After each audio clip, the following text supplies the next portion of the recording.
कथा को जो समझ जाएगा ना, उसके सारे भ्रम टूट जाएंगे। ब्रिज में एक संत होते थे माधव दास, यही कलयुग की घटना है। बेहद प्रेम करते थे कृष्ण से, बेइंतहा प्रेम, अनन्य भक्त ठाकुर जी के। अद्भुत भाव था उनका, सबके भीतर कृष्ण दिखते थे उनको। माधव दास वहीं रहते थे, लताओं में, कुंज गलियों में, सारा दिन भगवान का नाम भजते हुए व्यतीत करते थे।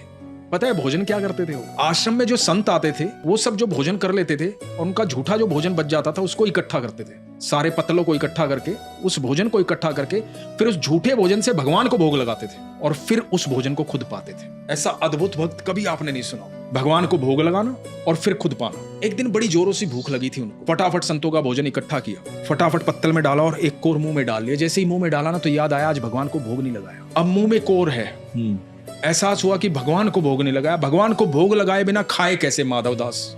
अब उसको उगल भी नहीं सकता क्योंकि वो संतों का झूठा है, और संतों के भीतर कृष्ण दिखते हैं। संतों की महिमा अलग है, संतों का सम्मान अलग है, कृष्ण के समान है सारे संत। अब मेरे भगवान का झूठा भोजन मैं उगलू कैसे, और बिना भगवान को भोग लगाए मैं निगलू कैसे? शाम से रात हो गई, मुंह ऐसे ही बंद है, आंखों से लगातार अश्रु बह रहे हैं। रात बीतने लगी, ना उगल सकते ना निगल सकते, रोते रोते सुबह हो गई। बैठे हुए वहीं, बाकी सारा जो भोजन है वो रखा हुआ है, कृष्ण को याद कर रहे हैं। कहते हैं कि भगवान साक्षात प्रकट हो गए। भगवान ने कहा, माधव क्या बात है, क्यों रो रहा है? तो इशारे से बता रहे हैं, भोग नहीं लगाया प्रभु, गलती हो गई, क्षमा कर दो।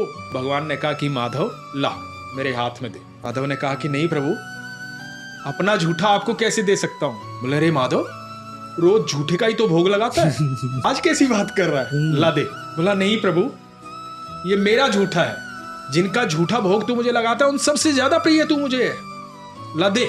माधव ने कहा नहीं प्रभु, ये पाप नहीं हो पाएगा मुझसे। इशारों में बात चल रही है, शरीर कांप रहा है। एक तो साक्षात ठाकुर जी, वो भी किस कंडीशन में, कुछ बात नहीं कर पा रहा। भगवान के चरणों में अपना मस्तक रख दिया, सुबक सुबक कर रो रहे हैं। उस सुबक सुबक कर रोने में उनका थोड़ा सा मुंह खुला और मुंह से एक चावल का दाना बाहर निकल गया। और ठाकुर जी ने वो चावल का दाना उठाया और खा लिया, और खा करके भगवान अंतर ध्यान हो गए। तो भगवान ने माधव दास को इस तरह से दर्शन दिए थे।